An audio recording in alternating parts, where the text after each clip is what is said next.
আর মাত্র কয়েকদিনের অপেক্ষা, তারপরই বর্ধমান দুর্গাপুর কেন্দ্রে লোকসভা নির্বাচন। তার আগে শেষ পর্যায়ের ভোট প্রচারে বিভিন্ন দলের প্রার্থীরা নেমে পড়েছে।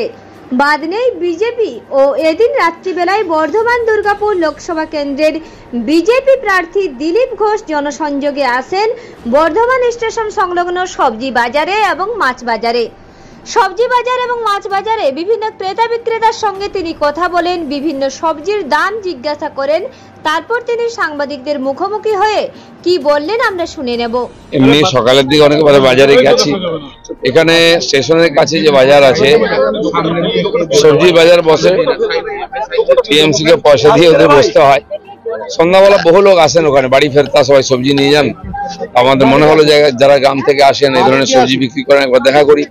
আজকে এসলাম, তাদের সঙ্গে দেখা সাক্ষাৎ করলাম, জিনিসপত্রের দরদাম কিরকম আছে জানার চেষ্টা করলাম। ব্যাস, জনসম্পর্কে কার্যক্রম আর কি।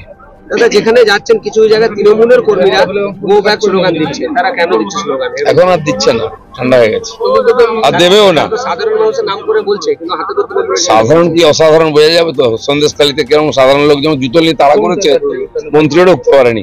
তো সাধারণ যেদিন ঠেঙাবে না সেদিন বুঝতে পারবে সাধারণ কি। দাদা, যে ভিডিও যে ফাঁস হয়েছিল, যে ভিডিওটা, সেটা কি আদৌ তদন্ত হচ্ছে, দেখা যাবে। অনেক কিছু ফাঁস হচ্ছে, এই চালাকি করে কে পয়সা দিচ্ছে, কে চালাকি করছে সে তো সময়ই বলবে। যেমন বহুবার থাপ্পড় খেতে হয়েছে কোর্টে গিয়ে, সব মিথ্যাচার করেছে। অপেক্ষা করুন, সব ঠিক হয়ে যাবে।